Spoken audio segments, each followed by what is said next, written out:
Vadasserikkara Damodara Menon Satheesan VD. സതീശൻ്റെ മുഖ്യമന്ത്രി സ്ഥാനം ഏറ്റെടുത്ത യു.ഡി.എഫ് മന്ത്രിസഭയുടെ ഒരു മാസം തികയുന്ന 30ാമത്തെ ദിവസമാണിന്ന്. 30 ദിവസം ഒരു ഗവൺമെൻറ്റിനെ സംബന്ധിച്ചും ഒരു വിലയിരുത്തൽ പീരീഡ് അല്ല. പക്ഷേ നല്ല തുടക്കം കണ്ടാൽ നല്ല ഒടുക്കമായിരിക്കും. നല്ല സ്റ്റാർട്ടിങ് എന്ന് പറയുന്നത് ബെറ്റർ സ്റ്റാർട്ടിങ് എന്ന് പറയുന്നത് ബെറ്റർ എൻഡിങ് ആയിരിക്കും. നന്നായി തുടങ്ങിയാൽ പകുതി തുടങ്ങിയതിന് തുല്യമാണ്, ഇങ്ങനെയൊക്കെ പറയാറുണ്ട്. അങ്ങനെ 30 ദിവസം കൊണ്ട് വി.ഡി. സതീശൻ കരുണയുടെയും കാരുണ്യത്തിൻ്റെയും ഒരുപാട് കാര്യങ്ങൾ ചെയ്തു. വിവാദങ്ങളുണ്ടായ പ്രശ്നങ്ങളെ പരിഹരിക്കുകയും ചെയ്തു. പിന്നെ സണ്ണി ജോസഫിൻ്റെ മന്ത്രി സണ്ണി ജോസഫിൻ്റെ കൂടെ ഉണ്ടായിരുന്നൊരു പേഴ്സണൽ സ്റ്റാഫിൻ്റെ വിഷയം, അതുപോലെ 1-2 അപ്പോയിൻമെൻറ്റിൻ്റെ വിഷയങ്ങളൊക്കെ പുള്ളി നന്നായി പരിഹരിച്ചു. അത് കഴിഞ്ഞിട്ട് പിന്നെ ഉണ്ടായിരുന്ന ഒരു വലിയ വിഷയമാണ് നമ്മുടെ ഓരോ മേഖലയിലുണ്ടായ കാരുണ്യത്തിൻ്റെയും കരുണയുടെയും കരുതലിൻ്റെയും കഥകൾ. ഒന്നാമത്തെ കഥ എന്ന് പറയുന്നത് വളരെ പ്രധാനപ്പെട്ട ഒന്നാമത്തെ കാര്യം, ആദ്യത്തെ ക്യാബിനറ്റിൽ തന്നെ ആശാ വർക്കേഴ്സിന് 3000 രൂപ കൂട്ടിക്കൊടുത്തു. 1000 രൂപ വീതം അംഗനവാടിക്കാർക്കും ആയമാർക്കും മറ്റുള്ളവർക്കും 1000 രൂപ വീതം കൂട്ടിക്കൊടുത്തു. മനോഹരമായ തീരുമാനം. അത് കഴിഞ്ഞതിന് ശേഷം അടുത്ത ക്യാബിനറ്റിൽ ആദ്യത്തെ ക്യാബിനറ്റിൽ തന്നെ വയോജന വകുപ്പ് രൂപീകരിക്കാൻ തീരുമാനിച്ചു. അത് രാജ്യത്ത് ആദ്യമായിട്ട് വയോജന വകുപ്പ് രൂപീകരിച്ചു. നരേന്ദ്രമോദിയിൽ നിന്ന് വരെ കയ്യടി വാങ്ങിയ നീതി ആയോഗിൽ ഇത് അവതരിപ്പിച്ചപ്പോൾ എല്ലാ സംസ്ഥാനക്കാരും കയ്യടിച്ച് സ്വീകരിച്ച ഒരു പരിപാടിയാണ് ഇന്ത്യയിൽ ആദ്യമായി വയോജന വകുപ്പ് സീനിയർ സിറ്റിസൻ്റെ ഡിപ്പാർട്ട്മെൻറ്റ് കേരളത്തിൽ ആരംഭിച്ചത്. അതിൻ്റെ പ്രവർത്തനങ്ങൾ നമുക്ക് കാണാനിരിക്കുന്നേ ഉള്ളൂ. അതുപോലെ തന്നെ വളരെ പ്രധാനപ്പെട്ട ഒരു കാര്യമാണ് സ്ത്രീകൾക്ക് സൗജന്യമായി ബസ്സിൽ ഇപ്പോൾ 13 ലക്ഷം സ്ത്രീകളൊക്കെയാണ് ഒരു ദിവസം ബസ്സിൽ കയറുന്നത്. അപ്പോൾ സ്ത്രീകൾ വലിയ തിരക്കിലേക്ക് സ്ത്രീകൾ പോയിട്ടുണ്ട്. അപ്പോൾ സ്ത്രീകളുടെ ബസ് സൗജന്യ യാത്ര ഓർഡിനറിയിലാണെങ്കിലും 10,3500ഓളം ബസ്സുകളിൽ സൗജന്യ യാത്ര ആക്കിയിട്ടുണ്ട്.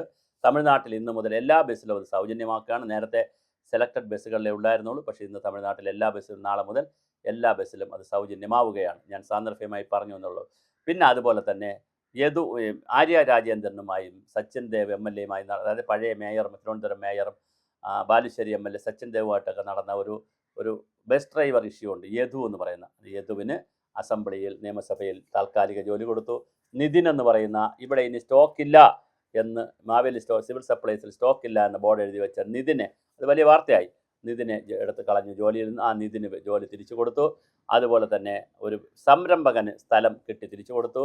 അതുപോലെ തന്നെ വയറ്റിൽ കത്രിക പോയ ഒരു വനിതയുണ്ടായിരുന്നു കോഴിക്കോട്, അവർക്കൊരു ജോലി കൊടുത്തു. പിന്നെ അവർക്കാവശ്യമായ കോമ്പൻസേഷൻ കൊടുത്തു. അങ്ങനെ ഓരോ മേഖല എടുത്താൽ പിന്നെ ഇതിനേക്കാളൊക്കെ സമൂഹം കൈയടിച്ചിരിക്കുന്ന വളരെ പ്രധാനപ്പെട്ട ഒരു കാര്യമാണ് ഓപ്പറേഷൻ തൂഫാൻ. അതായത് ഇതിനകം തന്നെ 10 കോടിയിൽ പരം രൂപയുടെ മയക്കുമരുന്നും മറ്റു കാര്യങ്ങളുമൊക്കെയാണ് പിടിച്ചിരിക്കുന്നത്. അതുപോലെ തന്നെ 3000-ലധികം ആളുകളെ പിടിച്ച് അകത്തിടാൻ കഴിഞ്ഞു. ഇതിൻ്റെ സോഴ്സ് ഉണ്ടെന്ന് ഉറപ്പുവരുത്തുന്ന സോഴ്സും ആയിട്ടുള്ള ഈ മയക്കുമരുന്നിൻ്റെയൊക്കെ സോഴ്സും ആയിട്ടുള്ള ഒരു 6-7 പേരെ പിടിക്കാനും കഴിഞ്ഞിട്ടുണ്ട്.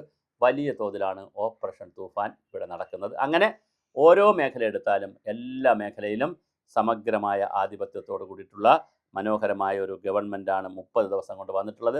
ഇനി ജൂലൈ 1 മുതൽ 100 ദിവസത്തെ കർമ്മ പരിപാടി എടുക്കുമെന്നാണ് അറിയുന്നത്. അതിൽ പിന്നെ നാളെ ബഡ്ജറ്റ് വരുന്നു. ഇതെല്ലാം കൂടി നടക്കുമ്പോൾ വളരെ മനോഹരമാകും എന്ന് തന്നെ നമുക്ക് പ്രതീക്ഷിക്കാം. എന്തായാലും കൃത്യമായിട്ടുള്ള കണക്കുകളും രൂപരേഖകളുമൊക്കെ വെച്ചുകൊണ്ടുള്ള ഒരു ബഡ്ജറ്റ് നാളെ വരുന്നു. ഇന്ന് വരെ നടത്തിയ പ്രവർത്തനങ്ങൾ, അത് ബസ് യാത്ര സൗജന്യമാക്കിയതായാലും ഓപ്പറേഷൻ തൂഫാനായാലും അതുപോലെ ഞാനീ പറഞ്ഞ ആളുകൾക്ക് ജോലി കൊടുത്തതായാലും പിന്നെ ആശാ വർക്കേഴ്സിന് പൈസ കൊടുത്തതായാലും ഇതുവരെ നടപ്പിലാക്കിയ നിരവധി തീരുമാനങ്ങളുണ്ട്. ആ തീരുമാനങ്ങളെല്ലാം മനോഹരമായിരുന്നു. IAS-കാരെല്ലാം മാറ്റി. പിന്നെ ഡോക്ടർ ബി അശോകിൻ്റെയും പ്രശാന്തിൻ്റെയും ഒരു കാര്യമില്ലാതെ അവരെ മഴയത്തും വെയിലത്തും നിർത്തിയിരുന്നു.